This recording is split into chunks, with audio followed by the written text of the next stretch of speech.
തീത്തോസിന് പൗലോസ് എഴുതിയ ലേഖനം 1:2. ദൈവം സകലകാലത്തിനും മുമ്പേ വാഗ്ദത്തം ചെയ്ത നിത്യജീവന്റെ പ്രത്യാശ ഹേതുവായി.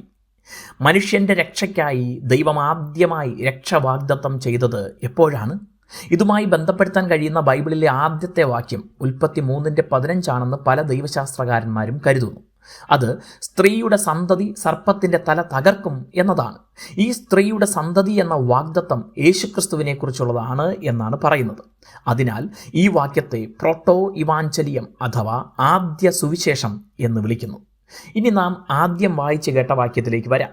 പൗലോസ് ഇവിടെ പറയുന്നു, ദൈവം സകലകാലത്തിനും മുമ്പേ വാഗ്ദത്തം ചെയ്ത നിത്യജീവന്റെ പ്രത്യാശ ഹേതുവായി എന്ന്. അതായത് നിത്യജീവൻ എന്ന സുവിശേഷം ദൈവം വാഗ്ദത്തം ചെയ്തത് സകലകാലത്തിനും മുമ്പേ ആണ്.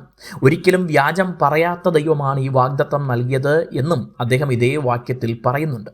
കാലം എന്നതിനെ ലോകം എന്നും വിവർത്തനം ചെയ്തു കാണുന്നു. ദൈവം കാലാതീതനാണ് അഥവാ നിത്യനാണ്. ഈ ദൈവം കാലത്തിനുള്ളിലേക്ക് ഇറങ്ങി വന്നതാണ് കർത്താവായ യേശുക്രിസ്തു.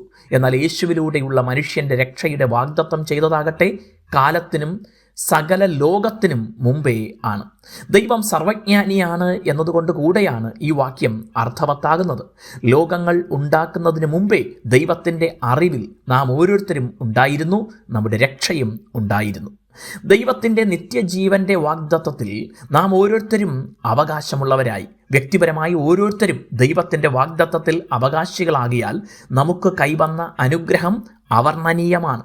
ആ ദൈവം നമുക്കായി മറ്റെന്തെല്ലാം ഒരുക്കി വെച്ചു. ഇതുവരെ അവ നാം അനവധിയായി പ്രാപിച്ചു. എന്നാൽ ഇനിയുമേറെ അനുഗ്രഹങ്ങൾ ഈ ലോകത്തിലും നിത്യതയിലും അവിടുന്ന് ഒരുക്കിയിട്ടുണ്ട്. ആകയാൽ സന്തോഷത്തോടെയും കൃതജ്ഞതയോടെയും ദൈവത്തെ ആരാധിക്കാം. ദൈവം നിങ്ങളെ അനുഗ്രഹിക്കട്ടെ.